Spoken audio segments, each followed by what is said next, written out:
안녕하세요. 저는 40대 초중반의 여성입니다. 제 얘기를 남한테 막 하는 편은 아니었는데 사람이란 힘든 일을 겪으면 이렇게 변하나 봐요. 저는 결혼이라는 것을 통해 아주 큰 경험을 하게 된 것 같아요. 다른 분들도 아마 크고 작게든 체감하시겠죠. 하지만 제 경우는 좀 특별하다고 생각하는데요. 제가 너무 유별난 걸까요? 모든 발단은 시댁 학가로 시작되었습니다. 이제부터 제 이야기를 해보겠습니다. 저와 남편은 연애 기간이 짧은 편이었고 둘 다 어영부영 홍기를 놓친 나이였어요. 그걸 갖고 당시 어머니는 말이 많으셨죠. 결혼들 할 거면 빨리빨리들 해서 양가 어른들도 멀쩡히 걸을 수 있는 나이에 손주들 좀 안아보게 해줘야지. 우리 정우 아버지 오늘 내일 하고 있는데 이렇게 애 태웠어야 쓰겄냐? 혜정이 너도 아버지가 편치 않으시다며. 그럼 시간들 그만 끌어야지. 하지만 전 불만이었던 게 있었습니다. 저는 그럭저럭 준비가 되어 있긴 했어요. 근데 남편이 집 준비가 안 되어 계속 결혼 얘기를 끌고 있었거든요. 당시에 우리들은 웬만큼 정도 들었고 결혼 생각이 없진 않았는데 말이에요. 내가 지금 준비가 안 되어 있어서 아무래도 자식은 나 하나밖에 없고 아버지 병원비로 돈 들어갈 일이 많다 보니까 괜찮은 집 하나 얻기가 힘드네. 우리 둘이서만 살 게 아니라 애기 생각도 해야 되잖아. 이쯤엔 저도 결혼 생각을 약간 조급하게 했던 게 저희 아빠도 몸이 안 좋으시고 외동인 제 걱정이 많으셨어요. 저희 친정엄마가 일찍 돌아가셨거든요. 망설이던 차에 어머니가 이런 대안을 내놓으셨답니다. 그러지 말고 그럼 우리 집에서 결혼 생활을 시작하면 되잖냐. 어차피 니들 애기 낳을 거 아니야. 애기 낳으면 내가 봐주면 되고 주변에 친구들 보면 죄다 그리들 살더만. 이러나 저러나 애 봐줄 만한 집 근처로 얻어서 살 텐데 그럴 거면 우리 집에서 같이 살면서 시작하면 되는 거잖아. 안 그래? 뭐 때문에 1, 2년씩이나 미루냐고. 그런다고 돈이 1억씩이나 모아지냐? 생각해보면 그때 저는 그런 결정을 하면 안 됐는데 나이가 30대 중후반이 되다 보니 조급했던 것 같아요. 주변에 임신이 안 되는 친구들이 적지 않았거든요. 혜정이 너는 결혼하자마자 신혼 이런 거 누릴 생각하지 말고 바로 애부터 가져. 여자는 30대 넘겨서 결혼할 거면 무조건 애기 생각부터 빨리 해야 돼. 신혼 못 즐겨도 어쩔 수 없어. 애 안 생겨서 조마조마하면서 보내는 신혼은 신혼이 아니야. 나중에 애 키워놓고 즐겨도 돼. 이 말이 너무 뼈저리게 느껴져서 얼른 결혼을 해야겠다 싶었죠. 그런데 이때 아버님이 돌아가시면서 다시 일정이 미루어졌는데요. 어머니는 그때 엄청 속상해 하셨어요. 싸게 얼른들 하라니까. 결국엔 정우 아버지는 결혼식장에 서보지도 못하고 저렇게 보내니 원. 더 말할 것도 없어 이제. 얼른들 들어와서 살 생각들 해라.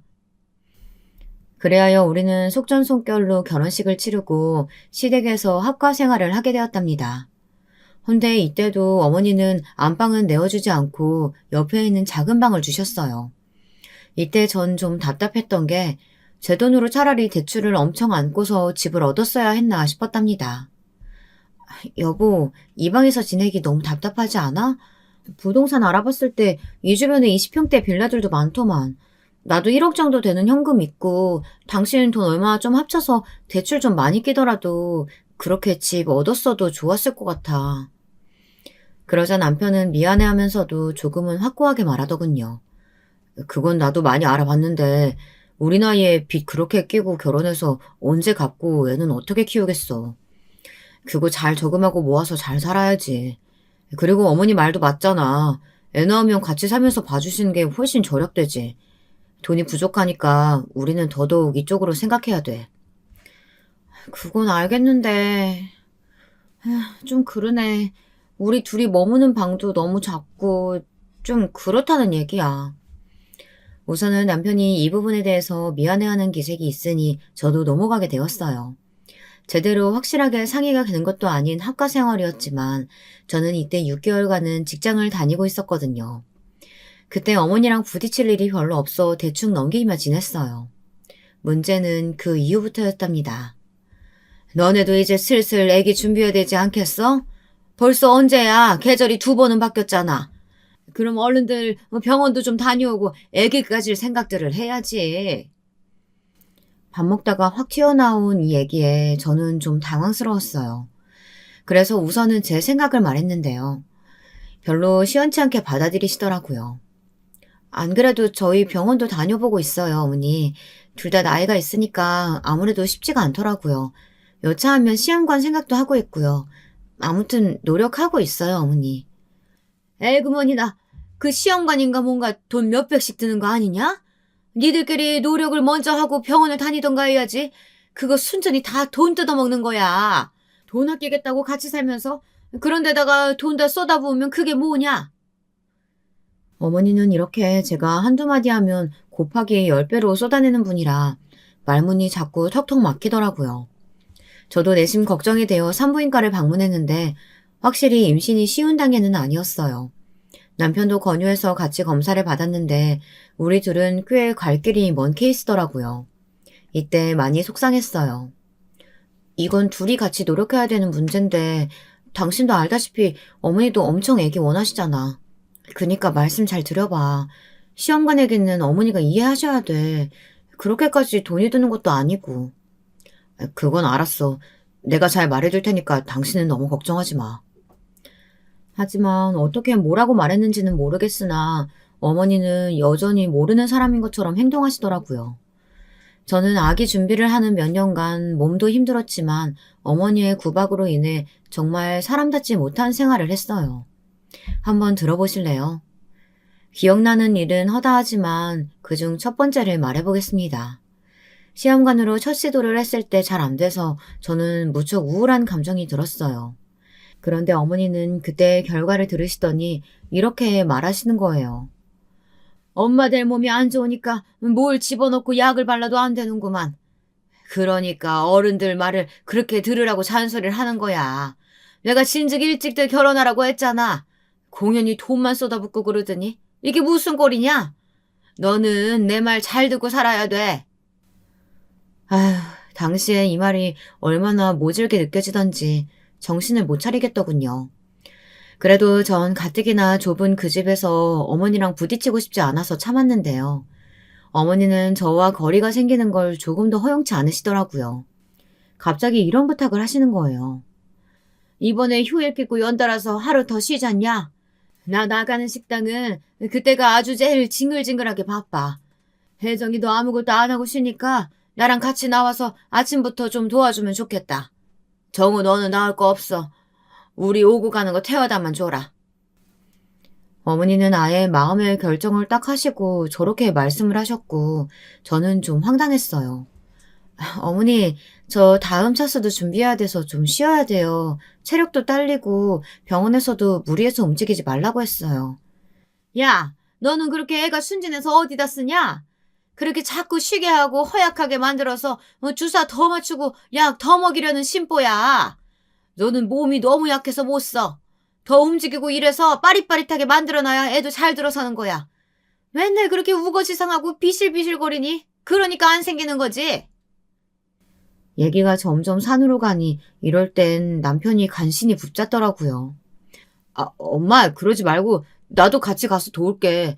일단은 애기 생기는 게 먼저잖아. 그날 그렇게 바빠? 어이씨구 마누라 편드는 거냐 지금 너? 네 애미 앞에서? 나는 무릎도 아파 죽겠고 니들 같이 살고 먹인다고 밤낮 없이 일하고 집어서도 바쁘게 움직인다. 아휴 아주 꼴 보기 싫어 죽겠네. 어머니는 본래 말이 이렇게 세고 화가 많으신 분이었고 남편은 그런 자기 엄마 눈치를 슬슬 보는 타입이었어요. 결국 뼈도 못 추리고 저는 어머니 식당에 알바로 투입되었고요. 참 야속하게도 그날 그럭저럭 움직일만 하더라고요. 기왕 하게 된 거 저도 불평 않고 그냥 움직이지만 연달아서 이틀 그렇게 하고 나니 다음 날엔 알아놓게 되었어요. 어머니는 본인도 힘드시다면서 저보고 약하다고 또 잔소리를 하시더군요. 저도 참 그때 그럴 거면 직장이나 다시 다닐 걸 그랬어요. 그리고 시간이 지나 계속해서 임신을 위한 힘든 싸움을 하던 중 저는 믿을 수 없는 사실을 마주하게 되었답니다. 이때 남편과 둘이 손잡고 얼마나 폴짝폴짝 뛰며 좋아했는지 몰라요. 어머니, 아기가 찾아왔어요. 드디어 이렇게 아기가, 너무 잘 됐어요, 어머니. 어머니는 이때 크게 놀라시면서 잘 됐다고 하시더군요. 뭐 대단한 호들갑을 떨며 좋아하시는 건 아니었어요. 하지만 제 기분이 너무 좋으니 어쩔 줄 모르겠더라고요. 너무 어렵게 얻은 아기라서 한창 조심스럽게 움직이기도 했고, 이때는 어머니나 남편 다 대충 협조해주는 분위기였어요. 뭐 필요한 거 있으면 말해. 내가 사다 줄게.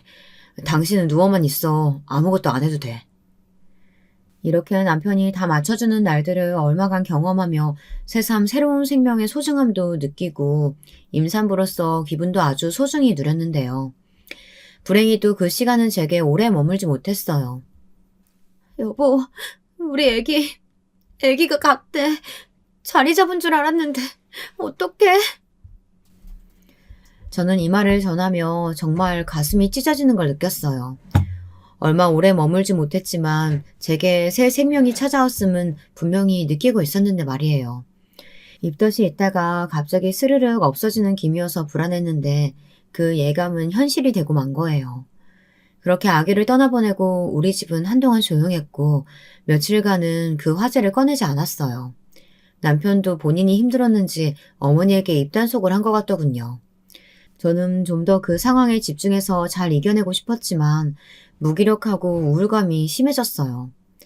하지만 이때 어머니는 빨리빨리 힘을 내야 한다는 명목으로 저에게 채찍질을 하시더군요. 자기 자식이 아니라서 그런 걸까요? 어머니에게 딸이 있었다면 모를까 어쩜 이렇게 사람이 냉정한 걸까요? 그렇게 울고 뒤집어 쓰고 있는다고 간애가 또 오는 것도 아니고 니들은 참 그런 걸로 일일이 울고불고 할 정도로 여유도 많다. 우리 때는 그런 일들 숱하게 많았어. 빨리 움직여야 애도 다시 들어서고 그러는 거야. 너도 이제 좀 착착해. 시애미가 집에 있는데 아침에 다 뜨고 일어나서 기어나오는 게 말이 되냐? 내일부턴 꼬박꼬박 다시 움직여. 저는 너무 기가 막히고 의욕도 안 생겨서 답답했지만 저도 마냥 이러고 있을 순 없어서 슬슬 움직였어요. 하지만 이때 제 의사와 다르게 잠은 쏟아져 내리는데 정말 정신을 못 차리겠더라고요. 어머니, 저 아직 몸이 안 좋아서 마늘이랑 양파 이것만 다듬고 들어가서 눈 좀 붙일게요. 잘 쉬어야 된다고 병원에서 말씀하셔서요. 그놈의 쉰다는 말 좀 제발 좀 그만해라. 네가 암만 힘들어봤자 나이 먹은 나랑 똑같냐? 병원. 지금 의사 선생이 네 시애미보다 잘났다 이거야? 잘난 의사 선생이 이렇게 말하시니까 나보고 말 들어라 이거냐고? 어머니는 대체 뭐가 그렇게 저한테 맨날 화가 나시는 건지 저런 야단이 조용할 때는 제가 아기를 가졌을 때 그리고 보낸 직후 며칠간 뿐이었어요. 그러면서 제가 집에서 생활하는 모습들을 일일이 감시하시고 잔소리가 끊이지 않았답니다. 생각해보면 저도 참 용케 버텼어요. 결혼이랄 게 대체 뭐고 시무무한 존재가 뭐길래 저런 대접을 받고 가만히 있었던 걸까요? 하지만 저도 이후로 슬슬 소리를 내게 되었으니 저희 친정아빠가 병원에 입원하게 되시면서부터였어요. 제 부모의 일을 마주하게 되니 더 이상 참긴 힘들더라고요. 어머니, 저희 아빠 아프셔서 어제 입원하셨어요. 한동안은 제가 왔다 갔다 하면서 아빠 챙겨드리고 요양원도 알아봐야 할 것 같아요. 낮 시간엔 외출이 많을 것 같고 어머니 연락 와도 잘 못 받을 것 같아요. 뭐? 아무튼 그래 알았다. 어머니는 차마 거기다 대고 더 딴지를 걸진 못하셨어요. 왜냐면 결혼 전에 연애할 때도 어머니는 저에게 종종 아버님이 아프실 때 가보라고 그렇게 전화를 해대셨거든요. 예비 시아버지인데 인사드리는 식으로 했고 저도 그때 순순히 다니긴 했었고요. 하지만 아니나 다를까 제가 친정에 드나드는 꼴을 곱게 못 보시더라고요. 이거는 남편을 통해 시키신 말이에요. 장인어른이 많이 안 좋으셔? 나도 한번 가봐야 되는데 계속 퇴근이 늦어서 시간이 안 맞네. 당신이 진짜 수고가 많아. 그리고 어머니가 한번 이번에 여행 좀 가고 싶다고 하시더라고. 셋이서 가면 좋겠는데 일정 많이 바빠? 여행? 무슨 여행인지 모르겠지만 나는 당장 그렇게 낼 시간이 없어. 지금 아빠 돌볼 만한 사람이 나밖에 없는데 가끔 고모나 작은아빠, 큰아빠랑 연락하시며 같이 신경을 쓰고 있지만 직계가족은 나뿐이잖아. 이런 식의 여행은 무리야. 어머니도 우리 아빠 아픈 거 아시는데 여행 얘기를 꺼내시는 거야? 남편은 여기서 좀 움찔하더니 그런 건 아니라고 하더군요. 하지만 얼마 안 가서 어머니가 직접 저한테 말씀하시는 바람에 다 들통이 났어요. 남들은 그렇게 자식 며느리들 데리고 여행을 간다는데 뭐 얼마 멀지도 않은 저기 강원도 좀 어디든 놀러 가면 좋겠구만. 내가 정우 아버지 보내고 여지껏 어디 한 군데도 가지를 못했어. 너 시간 좀 빼보면 안 되냐? 저는 이때 확 기분이 상해서 어렵다고 말했고 어머니는 이때 엄청 기분 나쁜 표정을 지으시더군요. 저희 아빠 지금 아프셔서 힘들어요, 어머니. 알고 계신다고 생각했는데 좀 서운하네요, 어머니. 며칠 전에도 갑자기 발작 일으켜서 저 정말 심장 떨어지는 줄 알았어요. 이런 때에 제가 아빠 두고 어떻게 편한 기분으로 놀러 갈 수가 있겠어요. 말을 이렇게 하면서 저도 어지간하면 안 말할 것까지 한 것 같아 약간 마음이 걸렸어요. 어머니는 보통 기분이 나쁜 게 아니었는지 인상만 확 쓰고 대답을 안 하시더군요. 그런데 이후로 저에게 정말 쓸데없는 걸로 트집을 잡으시더군요. 저도 당시에 실수를 한 게 있긴 했는데 이걸로 남편과 어머니 둘이서 저를 그렇게 몰아세울 줄은 몰랐어요. 여보, 혹시 빨래들 다 바닥에 널브러뜨리고 그냥 나갔어? 창문도 다 열어놓고? 엄마가 집에 와서 집에 도둑 든 줄 알았다고 엄청 난리야. 놀라서 엉엉 우셨다잖아. 혹시 당신은 모르는 일이야? 저는 이때 깜짝 놀란 게 이게 제가 한 일이 맞기는 하거든요. 엄청 당황해서 막 수습을 했어요. 어머머, 내 정신 좀 봐. 고모 전화 받고 너무 놀라서 뛰어나가느라 그랬나 봐. 미안해. 내가 어머니께 전화 드릴게. 그런데 이때 남편이 그냥 넘어가 주지 않고 뭐라고 하는 거예요. 있잖아. 장인어른 신경 쓰는 건 좋아. 나도 알겠는데 너무 나랑 어머니랑 같이 사는 생활을 등한시하는 것 같아. 아침 저녁 준비하는 건 당신이 이제 슬슬 하면 안 될까? 나도 와서 같이 도울게. 뭐? 나 우리 아빠 챙긴 지 지금 얼마나 됐다고. 결혼 이래 내가 쭉 해오던 거 당신 잊었어? 다른 때도 아니고 아빠 아프셔서 그러는 건데. 그리고 어머니가 준비하실 때 내가 가만히 있었어? 같이 했잖아. 그걸 나보고 오롯이 다 혼자 하라는 거야, 지금? 그 와중에 나는 시험관 다시 하고 있고 고생도 하고 있는데. 당신 고생하는 거 안다고 했잖아. 모르는 거 아니라고. 근데 정말 조금만 신경 써달라는 거야. 나랑 어머니 생각도 좀 해달라고. 전화를 끊고 저는 너무 이상한 기분이 들었어요. 결혼해서 나는 내 몸도 못 챙기고 남편과 어머니 그리고 아기 갖기에만 그렇게 신경 쓰며 살아야 한다는 게 이날 어머니에게 저는 전화를 걸었다가 대차게 욕을 얻어먹고 나름의 결심을 하고 남편에게 말했어요. 나는 요 근래 큰 결심을 하게 됐어. 내가 우리 아빠 돌보는 것도 눈치 봐야 하고 애 가는 것도 온전히 신경을 못 쓰고 이러느니 분가해서 사는 게 나을 것 같은데 당신 의견은 어때? 뭐? 왜 결론이 그렇게 가는 거야? 내가 그렇게 무리한 부탁한 건 아니잖아. 당신 진짜 너무 극단적이다. 이 말에 저는 심히 정이 떨어지고 남편이 달리 보이더라고요. 감정이 격해진 저는 이판사판 저 역시 좀 생각 없이 말을 던졌어요. 여지껏 3년 같이 살면서 내가 할 도리 못한 게 뭐야? 그럼 당신도 하나는 결정해. 나 이제 지쳤어. 애기 갖는 거 이제 포기할까 하거든. 둘이 똑같이 나이 먹고 고생하는 건데 이렇게 나만 몸 아프고 그건 당신이 알아주지도 않고 안 하고 싶어. 분가를 포기하던가 아기를 갖는 걸 포기하던가 둘 중에 하나를 골라. 그런데 이때 남편은 엉뚱한 선택을 하는데 너무 황당한 거예요. 머릿속이 너무 복잡해지더군요. 아, 참. 알았어, 그만하자. 나도 이 정도 했으면 할 만큼 했다고 봐. 그만하자. 돈도 많이 들고 서로 너무 피폐해지는 것 같아. 애초에 우리 그렇게까지 기대 안 했잖아. 그만하자고. 남편의 말인즉슨 애기 갖는 걸 포기하자는 거예요. 분가는 절대 안 되겠다는 주의인 건지 어떻게 우리 둘의 생활보다 어머니랑 같이 사는 생활을 중요시하는 걸까요? 뭐야? 그럼 더더욱 우리는 어머니랑 같이 살 이유가 없잖아. 애 봐주신다고 말씀해 주신 건데 우리 둘만 살 거면 나가야 되는 거 아니야? 어머니가 설마 그것 때문에 나가라고 하시겠어? 어머니는 우리랑 같이 살기를 원하시니까 그런 건 걱정 안 해도 돼. 나 이제 일해야 돼서 그만, 이제 끊을게. 전 이런 반응을 원한 게 아닌데 말이에요. 결론은 이러컨 저러컨 간에 어머니는 저희를 끼고 사셔야 하는 것이었어요. 전 절대 그런 인생을 살고 싶지 않은데 말이에요.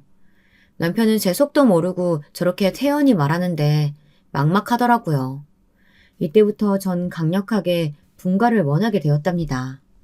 그런데 참 어떻게 일이 이렇게 흘러가는지 모르겠어요.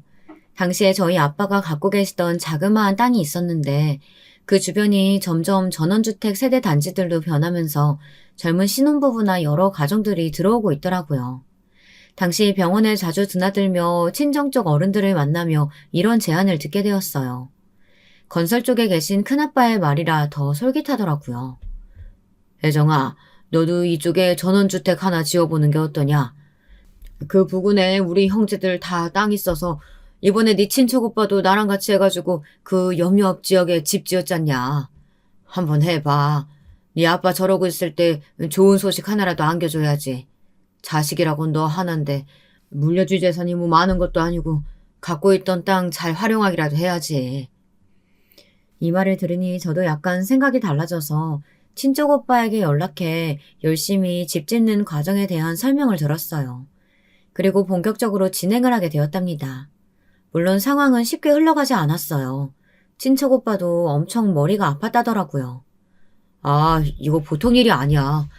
우리 아빠는 그 아저씨들 연계해주고 이것저것 봐주시긴 했지만 이거 다 돌아가는 건 전부 내가 담당해서 했잖아. 웬만하면 남이 지어준 집 사서 들어가는 게 제일이라니까. 나 2번 다시는 집 짓는 일 안 하고 싶어. 아, 오빠 그러지 말고 나도 좀 알려줘. 나는 지금 시댁에서 같이 사는 게 더 지옥이야. 하루라도 빨리 여기서 나가고 싶어. 모래석은 탈출하고 싶어 죽겠다니까. 오빠가 했던 절차들 좀 정리해서 보내주면 안 돼? 이러면서 저도 엄청 굽신굽신 친척 오빠와 새언니 비위를 맞춰가며 정보들을 넘겨받았고 그걸 이어나가는 사이 남편에게도 오픈하게 되었어요. 뭐? 그럼 그쪽으로 이사 가는 거야? 나 직장은 어떡하고? 아니, 너무 갑작스러운데. 말이 경기도지 당신 직장까지 차로 40분도 안 걸려. 지금은 같은 서울인데도 더 멀리 다니잖아. 그리고 여기 사진 봐봐. 여기 친척 오빠네 집인데 우리 집도 이런 식으로 완공될 거야. 나는 예전부터 이런 집에서 사는 게 꿈이었는데 이번에 진짜 기회야. 이번 놓치면 못 지을 거야, 이런 집. 남편은 툴툴대며 사진을 보다 놀라더니 이런 공간이었냐며 마음에 들어하는 눈치였어요. 일단 남편이야 오케이 했지만 그 다음 관문은 어머니였어요. 솔직히 이 부분은 남편이 해결해 주길 바래서 맡겼는데 고스란히 저한테로 화살이 날아오더라고요. 이리 와서 앉아봐라. 뭐? 분가를 한다고? 이야, 하다 네가 이렇게까지 내 뒤통수를 치는구나. 결혼도 니들 멋대로 해. 애도 별 봐라 그래도 소식이 없어. 이제는 나간다고? 우리 아들 데리고? 너 진짜 무슨 정신으로 사는 거냐 맨날? 그래서 그거 쫓아다닌다고 이렇게 집을 비우는 거야? 어머니, 저한테 말씀 좀 그렇게 날카롭게 하지 마세요. 정우 씨가 얘기했지만 저희 이제 아이 갖는 건 그만 포기하기로 했어요. 어머니 말씀처럼 돈 그렇게 들이고 둘이서 노력했는데 안 되는 걸 어떡해요. 어머니도 애기 봐준다고 아까 요구하셨던 거고 집 얻을 형편도 안 되는 것도 있었잖아요. 저희 집 지어서 거기서 살 거고 애도 안 가질 거니까 그 부분은 이해해 주셨으면 좋겠어요. 하지만 어머니는 역시 만만치 않은 분이었어요. 그 이후부터 저한테 말을 탁 끊으시더니 아예 제대로 삐지신 티를 내시더군요. 밥을 차려드려도 안 먹겠다고 하시고 한 집에 있으면서도 저를 투명인간 취급하시고 남편에게만 말을 거시는 거예요. 정말 너무너무 유치하기 짝이 없는 그 모양새를 보며 분가에 대한 제 결심은 더욱 확고해졌습니다. 그런데 정말 집을 지어서 산다는 건 아주 힘들더라고요. 친척 오빠의 말은 조금도 가장이 아니었어요. 혜정이, 너 내가 말했잖아. 다 결정되고 공사하고 아는 사람들끼리 하는데도 싸울 일이 한두 가지가 아니라니까. 우리 아빠랑 작은 아빠가 아는 업자분 불러서 한 건데 나 진짜 내내 싸웠어. 너도 그분들 잘 알아보고 작업해. 오빠 말처럼 저 역시 이 혹한의 싸움을 이어나가야 했어요. 제가 운전을 못했다면 어땠을지 끔찍할 정도로 당시에 몇 번이나 차로 오가며 점검하고 아저씨들이랑 싸우고 뭐하고 지역 기관 가서 허가받고 난리도 아니었답니다. 그 와중에 아빠께도 들려야 했고 한편으론 너무 죄송했어요. 아빠, 이렇게 아픈데 저 집에 모셔볼 기회도 없이 이렇게 요양원에 계시니 좀만 괜찮아지면 아빠도 들어와서 잠깐 지내자. 응? 너는 내 걱정 하나도 하지 말고 집이나 잘 관리하면서 살아. 김서방이랑 행복하게 살면 됐지. 아빠는 무슨. 너도 이번에 돈 많이 들어가고 신경 쓸고 많잖냐. 너만 잘 살면 됐다.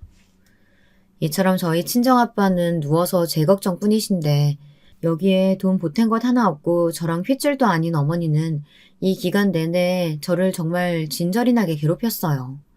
여기에 쓰기도 창피한 내용들인데 막 그런 거 있잖아요. 제 밥만 빼놓고 차린다던가 빨래도 빼놓고 한다던가 별의별 시위를 다 하시더라고요. 나 진짜 못 참겠어. 제일 나쁜 건 당신 같아. 왜 어머니가 대놓고 나 차별하시고 괴롭히는 거 알면서 그냥 지켜만 보고 있어? 내가 그런 눈칫밥 먹고 살려고 결혼한 거야? 당신이랑 어머니랑 도란도란 같이 살아줄 여자가 필요했어? 당신도 우리 새로 지은 집 가서 살고 싶다며. 그럼 어머니 이해시키는 건 당신 목 아니야? 나도 아는데 엄마가 너무 서운하다고 저번에도 펑펑 우시는데 어떡해. 너도 네 집에서 외동딸이지만 나도 외동아들이야. 엄마는 아버지 보내고 혼자 된 지 얼마 안 돼서 혼자 사시는 거 무섭다잖아. 와, 여기서 본심이 나오네. 결국 어머니는 본인 때문에 우리를 붙잡고 싶으신 거잖아. 어머니만 나이 드시고 시간 가는 거야? 나도 나이 먹고 당신도 나이 먹어. 나이 40 넘어 아이도 없이 부부끼리 사는 것도 평탄치 않은데 어머니랑 그렇게 평생을 살라고? 우리 아빠는 심지어 아픈데 저렇게 혼자 계셔. 뭐 자꾸 당신 생각만 해? 저와 남편의 싸움은 계속 말꼬리를 잡고 물어져 끊이질 않았고 어머니와의 사이는 점점 더 최악으로 치달을 뿐이었어요. 그러던 사이 한편으론 집 짓는 건 그럭저럭 진행이 되었고 많은 험난한 과정을 건너고 건너 드디어 완성이 되었답니다. 당시 어른들은 진짜 잘 지었다고 감탄하셨고 친척 오빠도 건너와서 보고 놀랬어요. 와, 이건 진짜 대박이다. 우리 집보다 훨씬 예쁘고 멋진데? 평수도 그렇고 정말 제대로 지었네. 우리 집 지었을 때도 다들 난리였는데 너네 집은 더 대단하다. 이런데 네 남편이랑 와서 산다고? 네 남편은 너한테 절해야지. 집 없어서 합가해서 살고 있었으면 마누라한테 100번 절은 해도 부족하다 이건. 그런 건 알까 몰라 그 사람은. 집 준공 떨어지고 이제 다 결정되니까 우리 시어머니도 나 그렇게 괴롭히다가 이제 아무 말도 안 하시더라고. 진짜 나갈 거라고 체감을 하셨나 봐. 근데 오빠가 여기서 의미심장한 말을 하는 거예요. 그렇게 아들 귀한 분이 그냥 나가라고 하는 거야? 쫓아오는 거 아니야 혹시? 저는 그 말에 너무 소름이 확 돋아서 말도 안 된다며 고개를 마구 저었어요. 와, 꿈에 나올까봐 무섭다. 그런 소리 하지 마. 그리고 우리 어머니 자존심 장난 아닌 분이야. 쫓아와서 물을 뿌리지언정 같이 들어와서 산다는 소린 죽어도 못해. 아무튼 이리에서 우리는 저희 친정 식구들부터 불러 집을 간단히 보여드렸어요. 웬만한 옵션들은 다 구비되어 있는 새 집이라 시댁에서 갖고 나올 짐은 많지 않겠더라고요.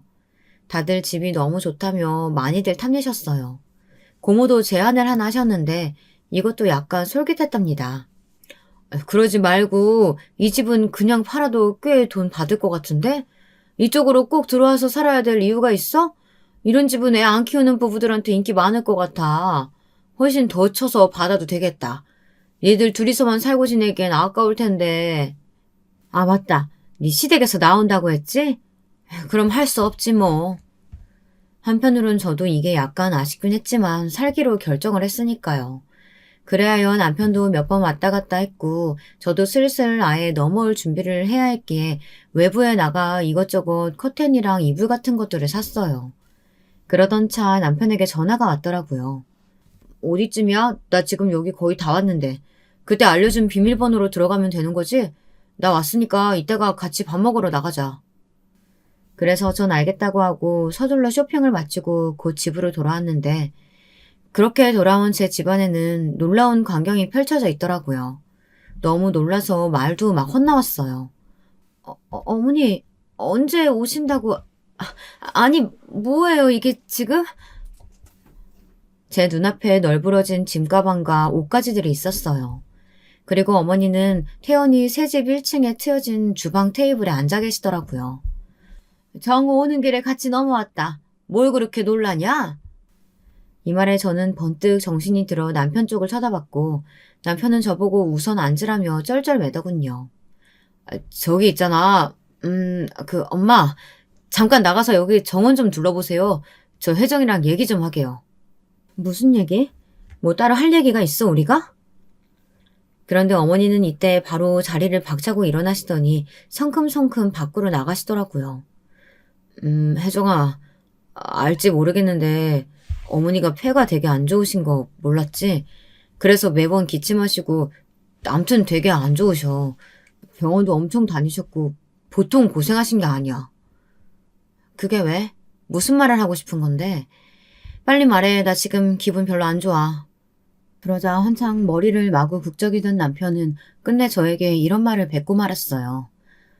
음, 어머니가, 어머니가 예전부터 이런 전원주택에 한번 살아보고 싶으셨다고 했었거든.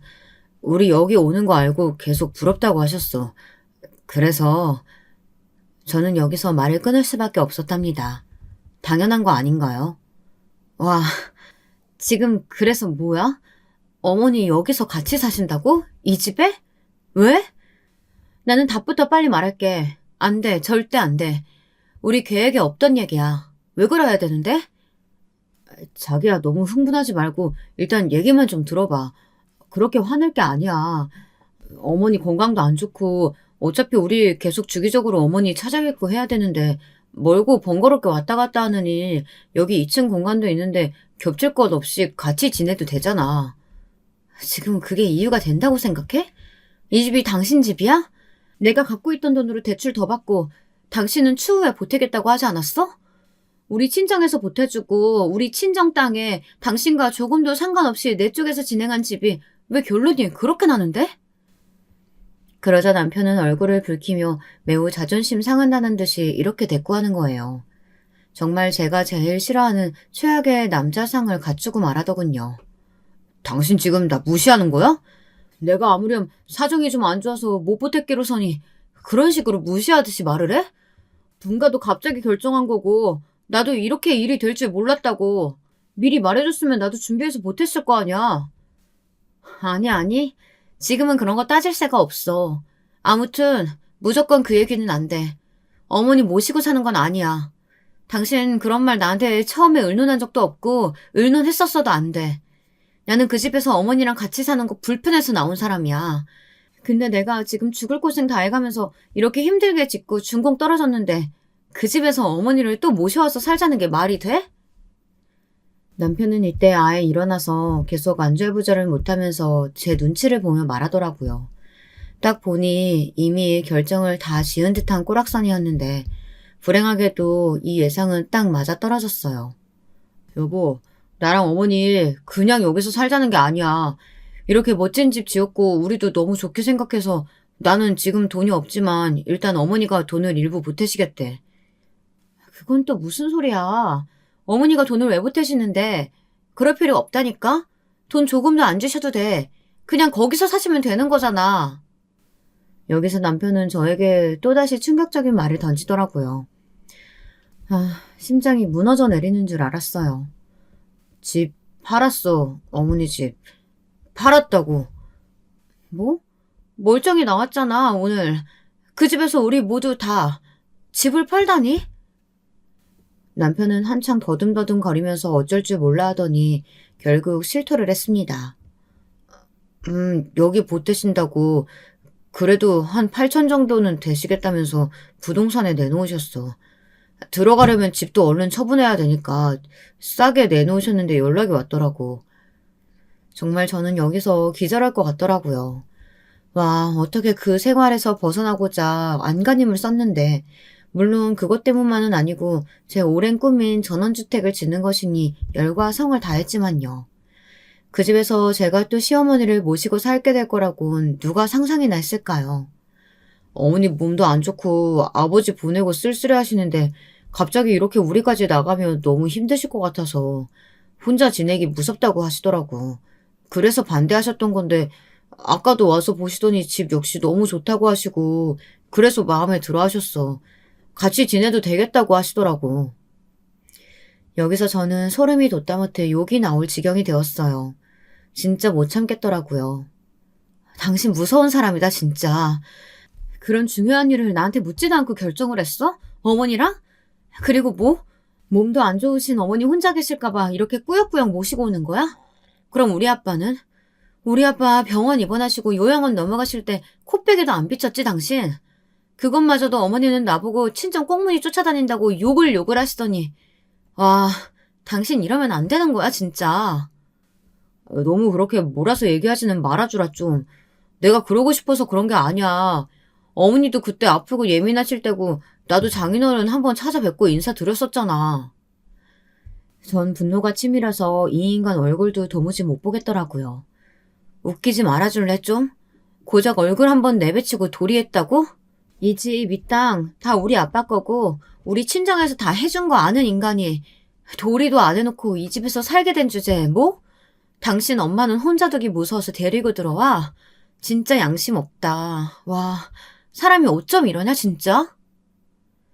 계속된 우리의 분쟁이 일어나는 가운데 어머니는 들어오셨고 저는 꼴도 보기 싫어 2층으로 올라와 버렸어요. 바로 저희 고모에게 전화해서 이 얘기를 했고 고모 역시 경악을 금치 못하시더군요. 세상에, 조카 사위 그렇게 안 봤는데 아주 당돌하고 맹목적이네. 널 뭘로 보고 하는 짓이라니? 아니 네 시어머니도 좀 그렇다. 며느리네 친정에서 준비한 집에 그렇게 몸만 쏙 들어온다고? 며느리랑 상의도 안 하고? 돈 8천을 보태? 장난하니? 그 집이 얼마짜린데? 두 입이 그냥 공짜로 들어오면서 어이가 없네. 고모, 나 진짜 어떡해요? 너무 열받아서 못 참겠어, 지금. 이 집에 발 디디고 있는 상태로 너무 짜증이 난다고요. 이러고 한참 고모랑 상의를 한 다음 내려온 저는 어머니 쪽은 쳐다보지도 않고 남편에게 말했어요. 오늘은 너무 갑작스럽게 오셔서 내가 마땅히 할 말이 없다. 우선은 우리 친정 어른들이 여기 좀 더 보시고 서류 작성할 것도 있다고 해서 오신다니까 자리 피해 주었으면 좋겠어. 좀 정신 없을 거고 여기 전체도 계속 둘러보셔야 하는데 당신 불편할 테니까. 다른 날 다시 와주라. 아직 할 게 많아서.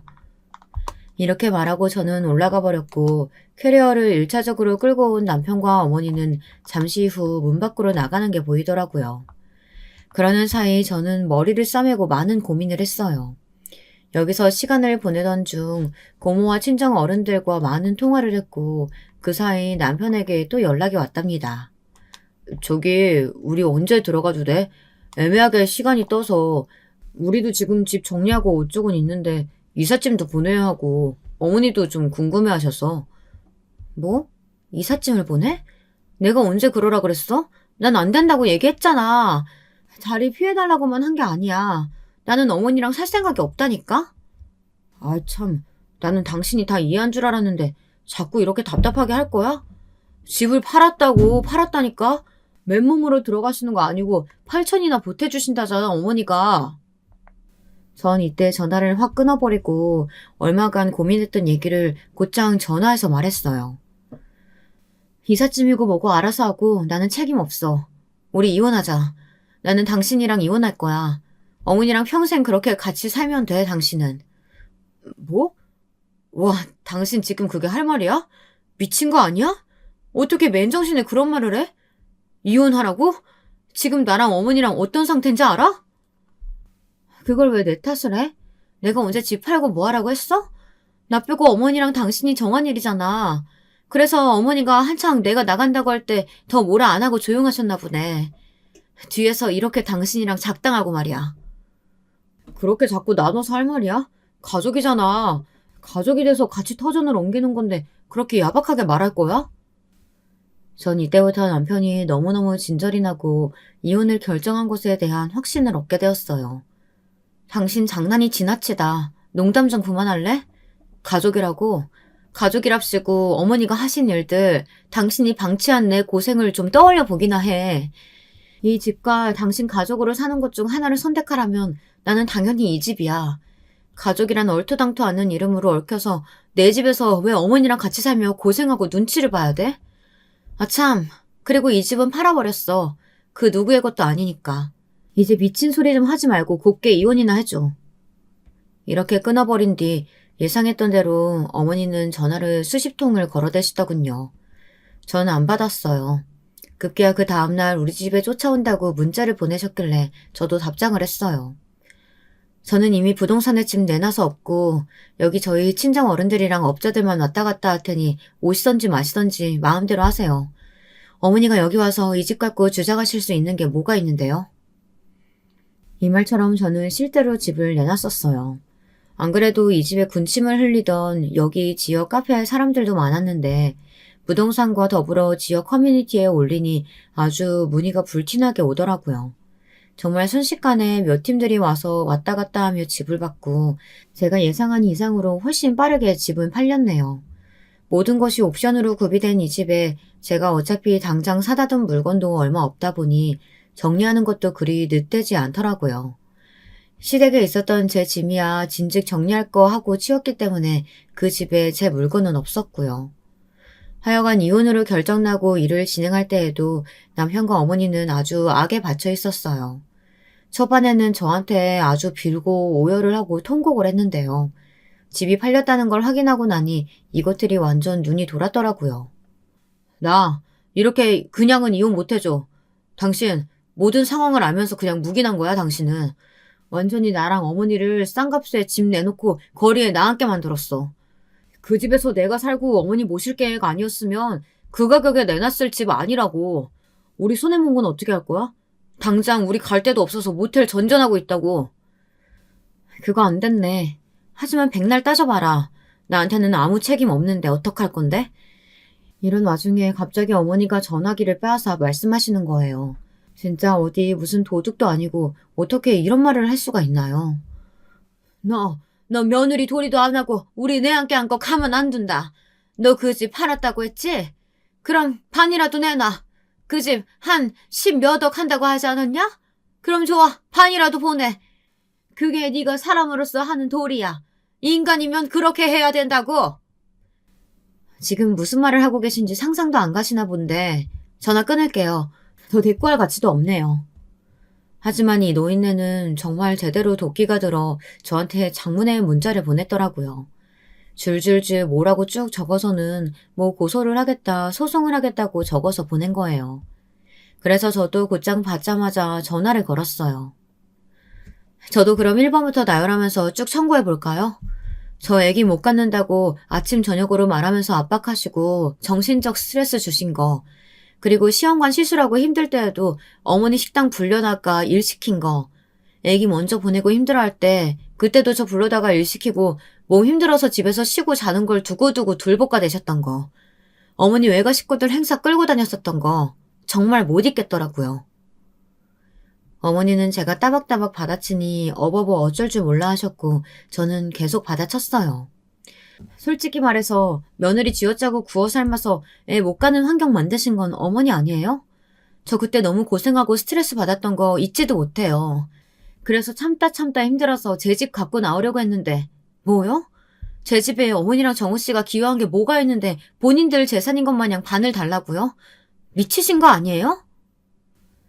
이때 옆에서 남편이 스피커폰으로 같이 듣고 있었던 건지 전화기를 뺏어다가 저한테 마구 화를 내더라고요. 저는 눈 깜빡 안 하고 받아쳤어요. 얼씨구, 지금 떠들어서 뭐라는 거야? 그 집 내 집이지 당신 집이야? 상의도 없이 멋대로 신혼 때부터 합가하더니 집 지어서 분가하고 둘이 살재도 복에 겨운지 모르고 어머니를 끌고 들어왔지. 그렇게 멋대로 들어와 앉겠다고 싼값에 집 팔고 갈 데도 없고 손해본 걸 왜 내 탓을 해? 지능 모자란 당신 머리 탓을 해야지. 내가 안 된다고 할 거는 상상도 안 해봤어? 나를 얼마나 바보같이 본 거야? 이렇게 연달아 쏟아내도 정신을 못 차리는 저 모자들에겐, 돈 갖고 윽박지르는 인간들에게는 돈으로 같이 싸대야 답이 없겠더라고요. 저는 마지막 세게를 박았어요. 나 이거 하나부터 열까지 다 따져서 나도 내용 증명 같은 거 하나 보내봐. 어머니의 만행이며 당신이 방치하고 이번에 이렇게 일 벌려서 들어오고 어머니 지금 나한테 집 한 돈 반 내놓으라고 한 것까지 녹음 따서 똑같이 나도 윽박질러 보냐고. 그럼 돈 분할은 어림도 없는 데다가 당신이랑 어머니가 나한테 피해 보상해야 될 수도 있어. 내놓을 돈이나 있고? 그러자 남편은 콧바람을 연신 싸대며 승질만 내더니 멍청하게 웅얼거리다가 전화를 끊어버렸어요. 정말 희한할 정도로 그 뒤부터는 이혼 절차 외에 쓸데없는 연락은 없었고요. 그렇게 무던히 이혼을 했네요. 정말 얼마나 거지 같은 상황이 되었길래 제 돈 어떻게든 더 타가려고 혈안이 되었던 걸까요? 아무튼 제 집은 나이띠가 좀 있으신 부부가 들어오셔서 아주 감격하시며 좋은 가격대에 사셨고요. 저는 그 돈으로 잠깐 고문에서 지내다가 다시 서울 쪽으로 새 집을 얻었어요. 아빠 요양원과 교통편으로도 가까운 곳이라 오가기 편하고요. 저의 작업실 겸 집이 되어줄 넉넉한 아파트에서 혼자 살아가고 있답니다. 40대에 혼자가 되어 살아가게 될 줄 30대에는 몰랐지만 저는 전혀 후회하지 않아요. 제 결정에 확신을 갖고 싶어 정리하는 마음으로 쭉 써보았고요. 전혀 새로운 기분을 갖고 열심히 살아보려고 합니다. 여기까지 제 이야기 들어주셔서 감사합니다. 모두 건강하세요. 여러분, 두 번째 사연 시작하기 전에 좋아요, 구독 꼭 눌러주실 거죠? 그럼 두 번째 사연 바로 시작합니다. 안녕하세요. 사연 채널 애청자입니다. 사연 채널을 듣다 보면 어느 날엔 울고 어느 날엔 웃기도 합니다. 다른 사람들의 삶을 듣고 있노라면 어느 부분에서 제 삶과 맞닿아 있다는 생각이 드는데 그래서 그런가 봅니다. 저만 힘들게 살아왔다 생각했는데 타인의 이야기를 들으며 위로받고 제 아픔을 공감받을 수 있어 좋습니다. 오늘은 제 이야기를 해볼까 하는데 창피하긴 하지만 누군가에게 한 번은 글로 꼭 전해주고 싶었던 이야기입니다. 끝까지 들어주시면 고맙겠습니다. 많은 분들이 어린 시절을 나열하시던데 저는 사실 어린 시절에 대해 그다지 말할 게 많지 않습니다. 왜냐하면 추억도 기억도 모두 흐릿하거든요. 나이가 드니 잘 생각이 안 나는 탓도 있겠지만 그보다는 어린 시절 워낙에 불우했던 가정환경에서 자라다 보니 일부러 뇌에서 제 자신을 보호하기 위해 많은 기억을 지우고 자란 것 같습니다. 저는 매일같이 매를 드는 아버지와 뼈 빠지게 고생만 하는 어머니 밑에서 자랐습니다. 저를 비롯해 저희 집은 사남매였고요. 형편은 빠듯하지 집안은 늘 형제들 어머니 비명소리로 가득하지. 그러다 보니 하루라도 마음 편할 날이 없었습니다. 그저 전쟁통이었죠. 그래서 어린 시절 제가 산골짜기에 살았던 것과 중학교까지 졸업했던 것, 이 두 가지를 또렷이 기억하고 있을 뿐 나머지는 아버지의 무서운 얼굴, 피곤에 찌든 어머니의 얼굴 같은 것들입니다. 물론 저만 이런 환경에서 자란 건 아닙니다. 저희 옆 동네에 사는 미숙이도 그랬고 몇몇 애들이 다 가난하고 못 사는 환경에서 자랐어요. 근데 그중 유독 화목하지 못한 집안이 저희 집이었던 것 같습니다. 그러다 보니 다들 나이가 들고 나선 뿔뿔이 흩어져 연락도 잘 안 되었고 명절날 되어서도 모이기가 쉽지 않았습니다. 아무도 아버지를 다시 보고 싶어 하지 않았으니까요. 그래도 저는 어머니가 보고 싶어 한 번씩 고향에 내려가곤 했습니다. 저는 고향이 전주인데 성인이 되고 나선 일을 하기 위해 아는 언니를 따라 수원으로 올라갔습니다. 언니가 부모님 집 근처에 미용실을 차린다고 했는데 같이 오면 저에게도 미용 기술을 알려준다고 했거든요. 그래서 언니 일하는 곳에서 가위질을 배우며 손님들 머리를 매만지고 하며 돈을 벌었죠. 그러다 그 미용실에서 남편까지 만나게 되었습니다. 남편은 저희 집에 자주 오던 단골 손님이었는데 늘 언니에게 머리를 맡기다 어느 날은 저 머리 좀 잘라주실래요? 하고 저한테 부탁을 하더군요. 저는 머리를 정성껏 잘라드렸고 남편은 만족했는지 그 다음부턴 저에게 계속 머리를 맡기었습니다. 밥값 하니 다행이다 싶어 저는 나름 자부심을 느끼고 있었죠. 근데 언니는 어느 날 저 남자 너한테 관심 있는 것 같아 하며 이상한 말을 하더군요. 머리만 자르고 칼같이 가는 저 사람이 왜 저에게 관심이 있겠냐며 아니라 둘러댔지만 그 당시에 절 생각해보면 눈치라곤 하나도 없는 풋내기였습니다. 남편은 그런 식으로 은근슬쩍 저에게 마음을 표현한 거였지만 몇 번이나 같이 식사를 하자고 할 때까지도 몰랐습니다. 그저 나를 편하게 생각하나 보다 그 정도로 생각했죠. 머리 만져주다 보면 이런 얘기 저런 얘기 편하게 하니까요. 그런데 남편이 어느 날은 시무룩한 얼굴로 묻더라고요. 제가 싫으세요? 네? 아니, 그냥 밥만 먹고 아무 말씀이 없으셔서요.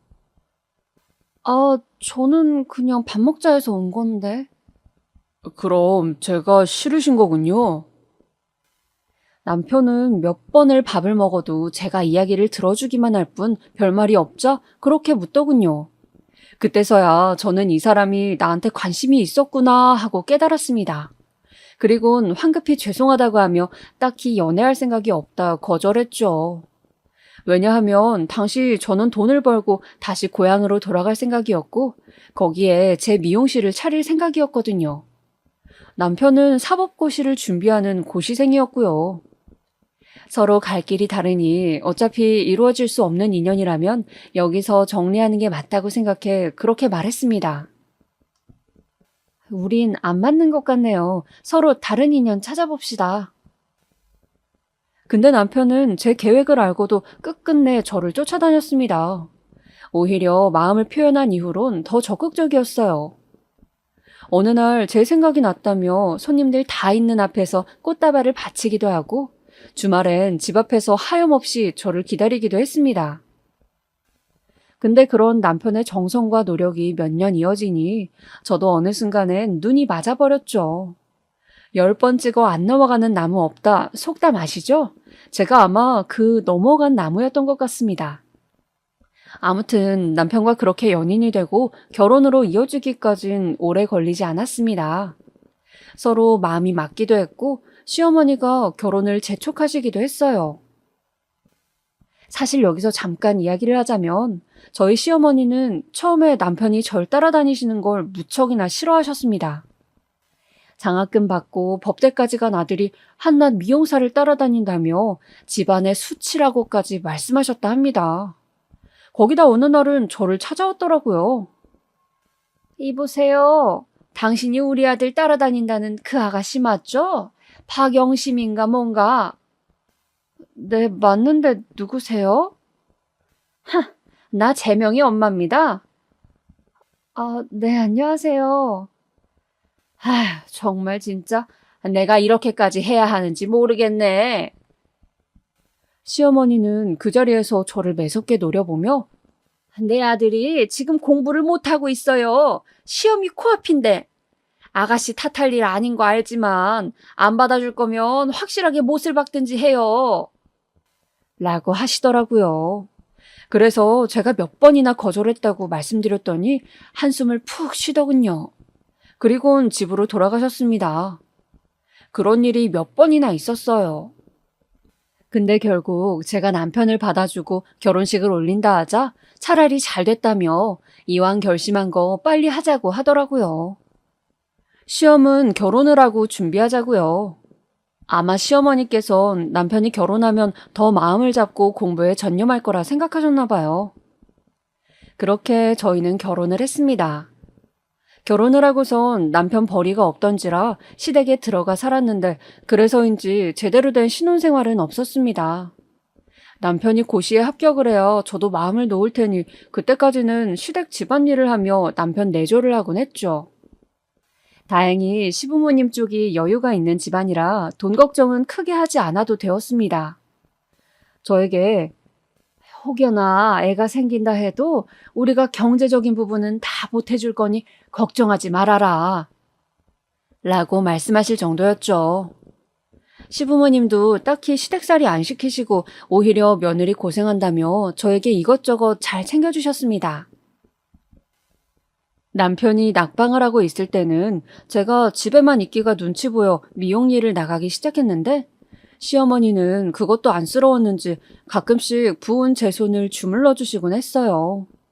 그때 당시엔 참 악독한 시어머니들도 많았는데 그에 비하면 저희 시어머니는 참 좋으신 분이었죠. 그래서 아직도 시어머니를 생각하면 친정엄마 같은 온기가 느껴지곤 해요. 그런데 시어머니와 달리 시아버지는 많이 가부장적인 분이셨어요. 왜 그런 분 있잖아요. 남자라는 이유로 손에 물 한 방울 안 묻히려는.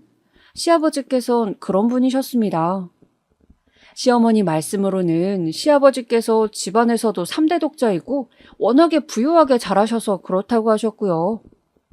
어쨌거나 그래서 저에겐 시어머니보단 시아버지가 더 어려운 존재였는데요. 하다못해 물을 떠다 드려도 시아버지 앞에 서면 괜히 긴장이 되고 그러더라고요. 더군다나 시아버지는 저에게 자꾸 손주를 낳으라고 하시더라고요. 그게 좀 부담스러웠습니다. 시어머니께서 아직 우리 애가 시험에 붙지도 않았는데 애 가지기엔 시기상조 아닐까요? 라고 했더니 버럭 화를 내시더라고요. 시험이야 어차피 붙을 건데 빨리 아들 낳아야지. 뭐하러 그걸 미뤄? 아휴, 알겠어요, 알겠어. 그만하고 밥 잡수세요. 사실상 시아버지가 이러시는 데는 이유가 있긴 했는데요. 남편의 위로는 형이 한 명 있어요. 남편의 형은 남편과는 달리 어렸을 적부터 무척 망나니 생활을 했다고 해요. 그냥 가볍게 일탈을 한 정도가 아니고 사고로 누군가를 크게 다치게 해 엄청난 합의금을 물어주거나 하는 일들이 많았대요. 결국 시아버지 성격에 참지 못하고 장남이라도 다 소용없다 하시며 내쳐버리셨고요. 호적을 팔 거라고 난리였어 아주. 내가 맡길 다행이지. 시어머니는 그때 생각만 하면 아찔하다고 가슴을 쓸어내리곤 하셨어요. 그러면 아주버님과는 아예 연락이 안 되시는 거예요? 안 돼. 전년도에 잠깐 만난 적이 있었는데 그 이후로는 어디 있는지도 모르겠네. 시아버지와 달리 시어머니는 아주버님에 대한 그리움이 상당하신 것 같았어요. 아버님이 너무 엄해 더 엇나간 것 같다면서 자식이 살았는지도 죽었는지도 모르니 미칠 노릇이라고 답답해 하셨죠. 근데 이걸 시아버지 앞에서 티낼 수도 없어 그저 속으로 삭히고만 계신 듯 했습니다. 아무튼 시아버지는 장남은 이제 우리 집에 없는 존재이니 남편만이 손주를 안겨줄 수 있다고 생각해 저를 닥달하시는 거였습니다. 그것도 아들을 말이죠. 그리고 저는 그때마다 아버님이 무서워 네 알겠어요 아버님이라고 얌전히 대답했습니다. 허나 그러던 어느 날 시아버지와 남편 사이에 일이 생기게 되었는데요. 말씀드렸다시피 평소 성격도 엄하신 편이라 남편에게도 살갑지 않으셨어요. 남편이 자꾸 시험에 낙방하니까 어느 날은 약주를 한잔 하셨는지 붉어진 얼굴을 하시곤 버럭 소리를 지르시더라고요. 네 놈은 대체 공부를 어떻게 하는 거냐? 어떻게 됐길래 그 쉬운 시험을 맨날 떨어져? 너 머리가 어떻게 된 거 아니냐? 아유, 여보. 얘도 열심히 공부하고 있어요. 그만해요. 여편네는 조용히 하고 있어. 안 되겠다. 너 절이라도 들어가라. 거기서라도 공부해. 결국 남편도 이 일로 마음이 많이 상해 시아버지와 단단히 사이가 벌어졌고 집안에는 그야말로 냉기가 흘렀죠. 하지만 남편 역시 이번엔 어떻게든 붙어야겠다 생각을 했는지 아예 짐을 싸들고 나가 정말 절로 들어가 버렸더라고요. 그리고 저와 시어머니가 저를 왔다 갔다 하며 남편 필요한 속옷이나 반찬 같은 것들을 챙겨주었고요. 저를 다니면서는 저 역시 시아버지 잔소리를 듣지 않기 위해 남편이 이번엔 꼭 붙길 간절히 기도하는 심정이었습니다. 그리고 하늘이 이 기도를 들어주신 건지 남편은 고생을 하다 드디어 시험에 합격해 변호사가 되었습니다. 정말 그날의 기쁨은 이루 말할 수 없었어요. 아직도 생생히 기억이 나는데요. 합격 소식을 듣자마자 저를 얼싸안고 남편이 눈물을 흘리는데 저도 덩달아 코끝이 찡해져 눈물을 흘리고 말았죠. 옆에서 지켜보던 시어머니도 잔치라도 열자며 좋아하셨고요. 남편이 원하던 것을 이루었으니 그렇게 가정엔 다시 평화가 찾아오는 듯 했습니다. 게다가 남편이 변호사가 되어 일을 시작했을 때 겹경사가 터졌는데요. 어느 날 시어머니와 밥을 먹다 그만 속이 메스꺼워 다 개원했는데 시어머니의 눈빛이 이상하더군요. 얼른 확인해보라 하셨고 결과는 임신이었습니다. 아이고 세상에. 하늘이 우리한테 선물을 또 주는구나. 감사해라. 시어머니는 손주가 생겼다며 너무 기뻐하셨고 몸조리 잘 해야 한다며 하던 집안일도 못하게 하셨어요. 근데 시아버지께선 유달리 성별을 신경 쓰셨습니다. 소식을 듣자마자 바로 아들이어야 할 텐데 하시더라고요. 거기다 어느 날은 용한 점쟁이에게가 부적까지 받아왔다며 제 배 위에 얹고 자게 하셨죠. 시어머니는 친정에도 가보라며 저를 여러모로 배려해 주시는데 시아버지는 오직 성별만 신경 쓰시니 저도 출산일자를 앞둔 시점에선 슬그머니 걱정이 생기더라고요. 아들이 아니면 어쩌나, 딸이면 어쩌나, 저에겐 딸도 아들도 다 소중한 제 자식인데 대를 이어야 한다는 시아버지의 쇠고집이 만만치 않았습니다. 그래도 그런 저를 달래준 게 시어머니였어요. 아가, 괜찮다. 딸이면 어떻고 아들이면 어떻니? 영감이 뭐라 하면 내가 한마디 해주마. 얘야, 또 낳으면 되는 건데 너무 걱정하지 말어. 사실 당시 남편은 변호사로 일하며 정신없이 바쁠 때라 제게 많이 신경을 써주진 못했는데 그럼에도 시어머니의 보살핌이 있어 외롭지 않았던 것 같습니다. 그렇게 태어날 아이를 손꼽아 기대하며 10달을 품어 소중한 아이를 낳았습니다. 그런데 참 애석하게도 딸이었어요. 남편이나 시어머니는 좋아하셨지만 그 바람에 시아버지의 구박을 많이 받게 되었죠. 출산도 힘들었지만 산후조리 과정도 그에 못지않게 무척 아프고 힘들었는데 시아버진 저를 볼 때마다 끌끌 혀를 차시는 바람에 제대로 된 산후조리도 못했던 것 같습니다. 마음이 불편하니 차라리 이럴 거면 친정에 내려가 있을 걸 하는 후회가 절로 들었습니다. 시어머니도 저를 보며 아유, 내가 너를 그냥 친정에 보낼 걸 하시며 미안해 하셨고요. 하지만 그것도 잠시 곧 육아로 정신없이 바빠져 시아버지는 신경도 쓰지 못하게 되었습니다. 잠이 부족해 매일 집안일을 하다가도 졸기 일쑤였고 시어머니가 도와주시긴 했지만 갑자기 빨래를 개다가도 혼자 기절하듯 자기도 했죠. 그러다 점차 육아에 적응이 되고 아이가 1살쯤 되자 저도 숨 돌릴 시간이 났습니다. 그런데 그러던 어느 날 시아버지가 저를 안방으로 부르시더라고요. 아버님, 무슨 일로 부르셨어요? 너 얼른 둘째 준비해라. 네? 더울 많은 것도 안 좋다. 둘째는 사내여야 하는데 계집애한테 기눌려 살면 안 되지. 손녀를 계집애라고 지칭하실 때부터 저는 풀이 확 죽었습니다. 시아버지께선 딱히 손녀에 대한 정은 별로 없으셨습니다. 보면 가끔 귀여워해 주시긴 하셨지만 그것도 잠시 아들 이야기를 입에 담으시곤 했거든요. 결국 남편도 저도 그 성화에 지쳐 둘째 계획을 갖게 되었습니다. 그리고 제가 임신이 잘 되는 몸인지 빠르게 둘째도 갖게 되었어요.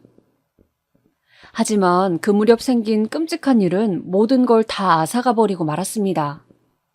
뱃속에 있던 아이까지 송두리째 말입니다. 딸아이를 돌보고 있던 평화로운 나날 한가운데서 한 통의 전화를 받았습니다. 김영심 씨 되시죠? 지금 유명재 씨가 교통사고가 나 위중한 상태로 병원에 있으니 빨리 와주셔야겠습니다. 옆에서 제 안색이 시퍼렇게 질리자 시어머니께서 무슨 일이냐 묻는데 순간 그 목소리가 굉장히 멀게 느껴지더라고요. 저와 시부모님은 전화를 받자마자 그 길로 곧장 병원에 달려가긴 했습니다만 남편을 살릴 수는 없었습니다. 마지막 인사를 할 수 있는 시간만이 허락되었고 저는 그저 허망한 말만 하다 떠나보내고 말았습니다. 장례식장의 분위기는 처참하기 그지없었습니다. 시어머니는 마치 영혼이 빠져나간 얼굴로 앉아 계셨고 저는 우는 딸아이를 달래지도 못한 채 남편의 영정사진만 바라보고 있었습니다. 그때 남편의 영정사진 속 얼굴이 참 밝고 환했던 게 기억이 납니다. 그렇게 젊은 남편이었는데 시험에 합격한 지 얼마나 됐다고 그 고생을 다 보상받지도 못한 채 이대로 거두어 가신 것이 너무나 안쓰럽고 하늘이 원망스러웠어요. 남편의 장례가 끝나고 가장 많이 힘들어하신 분은 시어머니셨습니다. 시어머니는 거의 제정신으로 있지 못하셨습니다. 제가 죽이라도 드시라 갖다 드리면 한 숟갈 드시곤 하루를 쫄쫄 굶으셨고 그 상태로 계시다 몇 번을 쓰러져 병원에 가셨죠. 시아버지 역시 자식을 잃은 슬픔이 참담하신지 매일같이 술을 드셨습니다. 제 슬픔도 컸지만 저로선 시부모님을 봉양해야겠다는 의무가 남아있었으니 슬퍼할 여력도 없이 시부모님을 보살펴야 했습니다. 그러던 어느 날 시어머니께서 무언가를 잡수시더니 갑작스레 쓰러지셨고 그 길로 시어머니는 며칠 버티시다 그만 세상을 떠나시고 말았어요. 알고 보니 자식을 잃은 충격을 견딜 수 없으셨던 건지 시어머니께선 홀로 세상을 등지는 선택을 하시게 된 거였습니다. 허나 남편에 이어 시어머니까지 연달아 상을 치르자 그땐 저 역시 충동적으로 세상을 뜨고 싶었습니다. 엄마, 엄마 하며 저를 찾는 어린 딸이 아니었다면 말이죠. 참 막막했습니다. 게다가 저는 그 충격으로 유산까지 했고 시어머니와 남편마저 떠난 집안엔 저와 시아버지 단 둘만이 남아있었어요. 어머님, 저 혼자 어떻게 살라고. 여보. 그렇게 어머님의 사진을 대고 남편의 사진을 대고 울부짖었던 날이 하루 이틀이 아니었죠. 그런데 어느 날 정신이 조금 드신 시아버지가 제게 그러더군요. 조그마한 집을 얻었으니 그곳으로 가서 살아라. 여기 있으면 마음만 더 힘들어질 게야. 아버님. 좋은 사람 만나 잘 살거라. 여긴 다 있고. 너무나 쓸쓸하신 표정으로 그런 말씀을 하시는 시아버지. 정말 발걸음을 돌리기 힘들었지만 사실 시아버지 말이 맞았습니다. 이 집에 계속 있다간 저도 정신을 차리기가 힘들 것 같았고 제 자식도 제대로 돌보지 못할 것 같았어요. 그래서 하는 수 없이 시아버지께서 마련해 주신 집으로 나가 딸아이와 나가 살게 되었습니다. 그러던 중에도 혼자 계실 시아버지가 신경이 쓰여 일주일에 몇 번씩 그 집을 들러 시아버지를 살피고 오곤 했죠. 늘상 안 와도 된다, 오지마 라고 말씀하시긴 했지만 혹시나 시어머니와 같은 선택을 하실까봐 걱정이 되었으니까요. 그런데 어머니와 남편을 동시에 떠나보낸 해에 참 묘한 일이 생겼습니다. 제가 시아버지를 살피러 간 날 바로 아주버님이 집을 찾아오신 거였죠. 어머니와 남편이 떠났다는 소식을 뒤늦게 알게 되었다며 아주버님은 그 자리에서 통곡을 했습니다. 재명아, 미안하다. 어머니, 죄송합니다. 정말 죄송합니다. 아주버님은 어머님과 남편의 사진 앞에서 무릎을 꿇고 한참 동안이나 눈물을 흘렸고 아버님에게 장례식에 가지 못해 죄송하다고 사죄했습니다. 그런데 아버님도 어머님과 남편을 잃고 나선 많이 기운이 빠지신 건지 평소 같았으면 바로 내쳤을 아주버님을 가만히 그저 두고 보고만 있더라고요. 그 모습을 보고 있자니 그거대로 안쓰럽게 느껴졌습니다. 아주버님은 저와 시아버지에게 이리 말하더군요. 이제부터라도 장남 노릇하고 싶습니다. 아버지 모시고 여기 있는 재수씨 살피면서 그렇게 살아계실 때 못했던 거 다 하고 싶습니다. 내 동생 참 착한 놈이었어요. 맛있는 게 있으면 저부터 챙겨주고 나눠주고 하는 그런 놈이요. 근데 전 형이 돼서 한 번도 잘해준 적이 없었어요. 맨날 사고쳐 같이 혼나게만 했지. 멀리서나마 내 동생이 변호사 됐다는 소린 들었는데 그때도 찾아가지 못하고 먼 발치에서만 바라보고 있었습니다. 근데 내 동생이 왜 차라리 나를 데려가시지. 재수씨, 혼자 그 힘든 장례 치르게 해서 미안합니다. 그때 아주버님이 하신 말이 왜 그리 눈물이 나던지 못다 했던 슬픔을 토해내듯 저는 하염없이 울었고 시아버지 역시 눈물이 그렁하셔선 뒤돌아 눈물을 훔치셨습니다. 아무튼 그 이후로 아주버님은 따로 사는 저희에게도 부족한 건 없는지 살뜰하게 살펴가며 이것저것 챙겨주셨습니다. 특히 경제적인 부분에서 많이 챙겨주었어요. 번번이 감사해요. 이걸 받아도 될지. 아이가 크고 나면 꼭 일해서 이 돈 다 갚을게요. 아니에요. 갚는다뇨? 그런 말 마세요. 오히려 저는 재수 씨가 이 돈 써주는 게 마음 편해요. 아주버님도 참 감사합니다. 어쨌든 잘 쓰겠습니다. 아주버님은 그렇게 든든한 버팀목이 되어주셨어요. 그리고 저희 애를 무척이나 이뻐해 주셨는데 아마도 그게 저희 남편에 대한 못다한 사랑이었던 것 같습니다. 아직 다 자라지 않은 제 딸 얼굴을 보며 우리 재명이 반, 재수씨 반 닮았네요 하며 슬프게 웃으시곤 했으니까요. 물론 그동안 저희 친정에서도 저에게 이따금씩 연락이 오기도 했어요. 과부된 딸 거기 두는 게 마음에 걸리셨던 건지 어머니께선 고향으로 언제 내려올 거니 너 미용실 차린다 하지 않았어? 하고 묻곤 했어요. 근데 남편과 시어머니의 흔적이 남아있는 이곳을 저버릴 의지가 생기지 않더군요. 고향으로는 차마 발길이 떨어지지 않더라고요. 그래서 그때마다 이를 꽉 깨물곤 어머니 나중에 갈게요, 꼭 갈게요 하며 차일피일 미루곤 했습니다. 그 후 저는 천천히 상실의 슬픔을 극복해 나갔습니다. 남편과 시어머니가 그리우면 시댁에 들러 아버지와 아주버님과 시간을 보내기도 하고 아주버님의 도움으로 차린 미용실에서 열심히 일을 하며 마음의 안정감을 많이 되찾았습니다. 어떻게 보면 시어머니 잃고 남편을 잃은 슬픔을 이 가족이란 울타리 안에서 많이 달래었던 거지요. 그간 완고하고 고집세던 아버님도 많이 변하셨고요. 이제는 손녀딸 너무 귀하고 이쁘다며 그간 제게 아들 하신 걸 사과하시기도 했습니다. 거기다 자식이 크니 딸아이가 저를 지지해 주더라고요. 딸아이는 미용실로 친구들을 끌고 왔습니다. 딸아이는 무척 쾌활하고 밝은 성격이었는데 아마 남편을 많이 닮은 듯 했습니다. 다만 딸아이는 공부하는 걸 별로 싫어해 공부하는 담을 쌓고 매일 허구한 날 친구들과 놀곤 했는데요. 그렇다고 사고를 치는 건 또 아니라 딱히 혼낼 일이 없었습니다. 그저 정말 열심히 놀기만 했거든요. 근데 아주버님이 이런 딸아이를 조금 염려하더라고요. 재수씨, 나는 어렸을 때 사고를 많이 쳐서 공부 못한 게 한이거든요. 우리 민이 공부시킬 여력도 되는데 억지로 안 쳐서라도 공부시키는 건 어때요? 나중에 애가 후회할까 봐서요.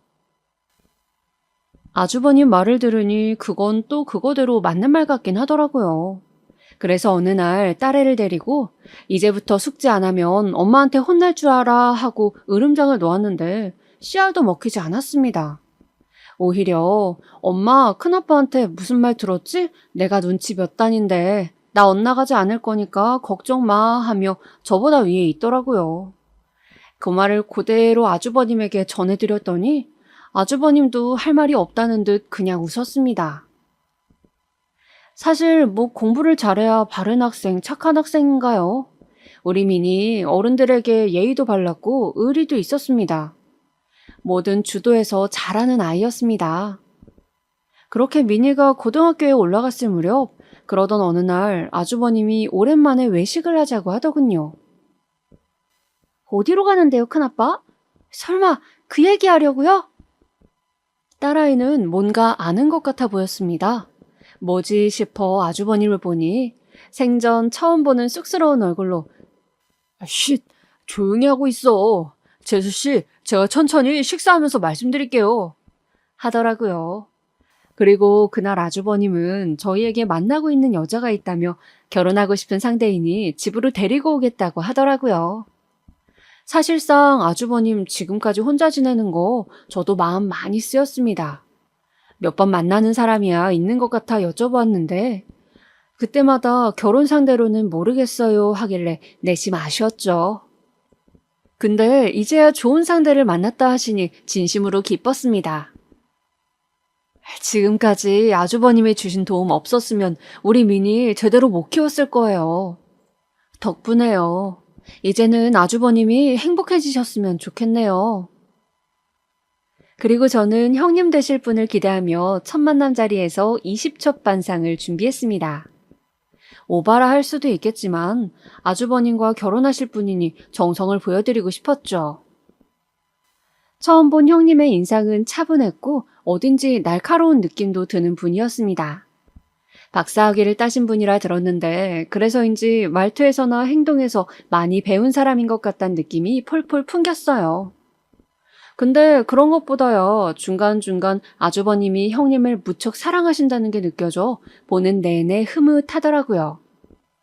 시아버님도 이제야 장남이 장가간다며 흡족해 하셨고 얼른 날짜를 잡으라고 성하셨어요.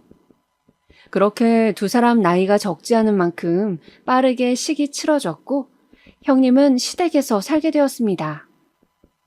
하지만 이때부터 제가 골치 아플 일이 생기더라고요.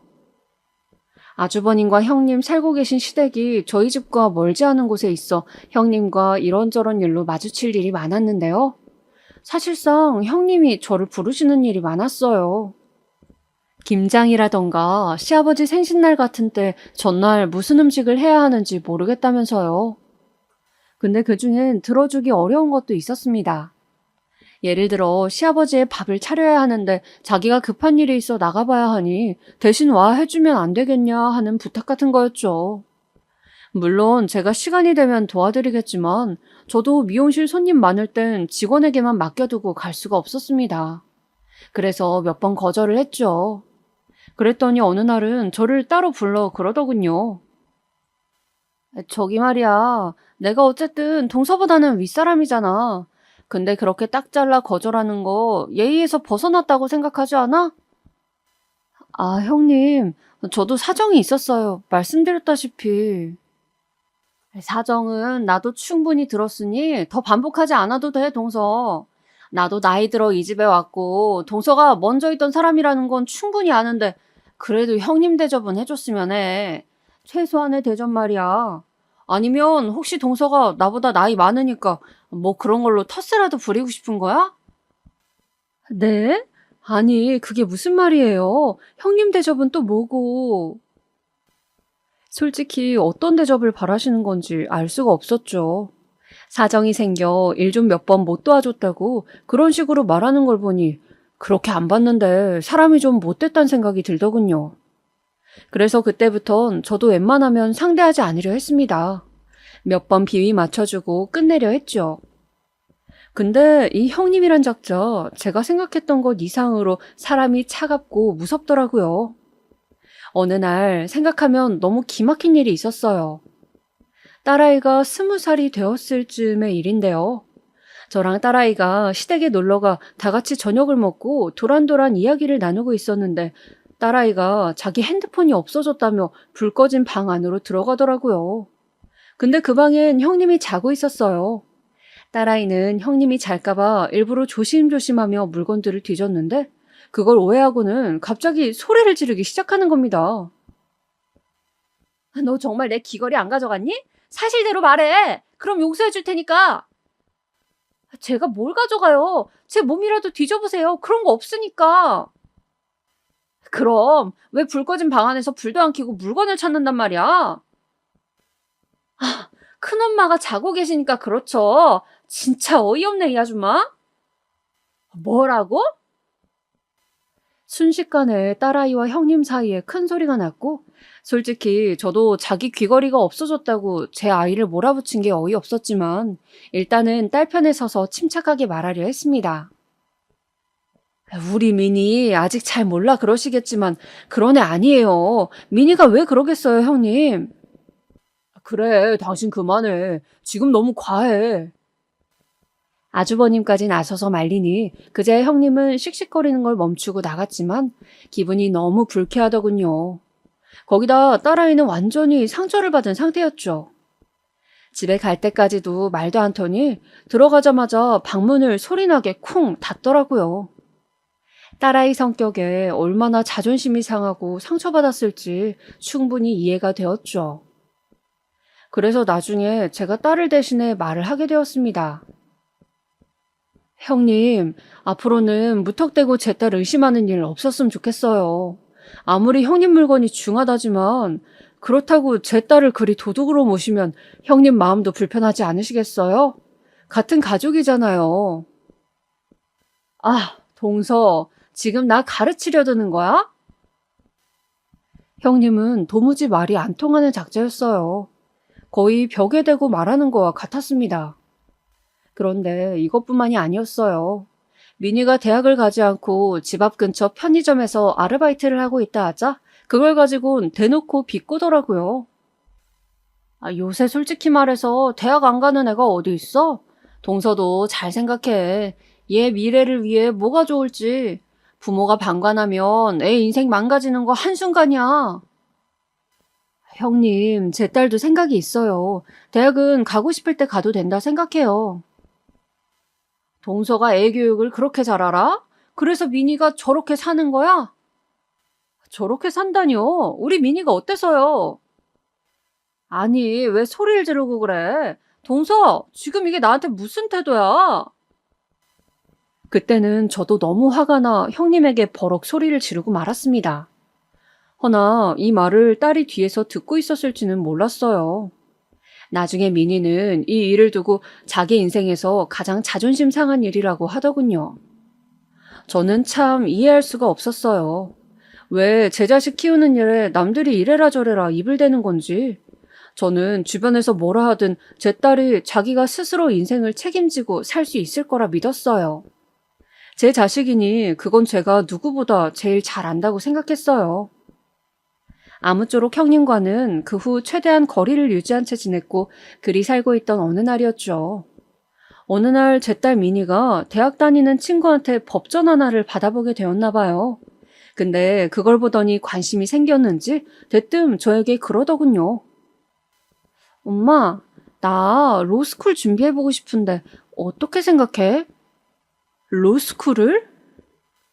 응, 학사학위가 있으면 입학 조건이 된다 하더라고.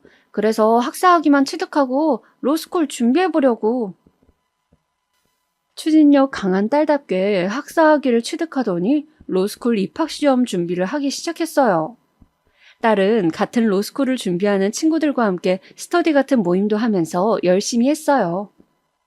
아침 10시부터 시작해서 엉덩이 떼지 않고 새벽 4시까지 공부를 했으니 옆에서 보는 저로서도 딸에게 이런 열정이 있었나 싶어 신기하긴 했습니다. 그런데 이 소식을 우연히 형님께서 접하게 되었나 봐요. 딸의 SNS에 로스쿨을 준비한다는 글을 보고는 전화를 걸었더라고요. 그러면서 하는 말이 참, 미니 걔도 용기가 대단하다. 아니, 뭐라도 해보려 한다니 다행이긴 한데 말이야. 로스쿨이라니 너무 높지 않겠어? 내가 몇십 년 공부만 한 사람으로서 말하는데 공부가 결코 쉬운 게 아니거든. 아, 네, 형님. 처음엔 그냥 흘려들으려고 대강 대답만 하고 끊으려 했어요. 근데 점점 말의 강도가 지나치더라고요.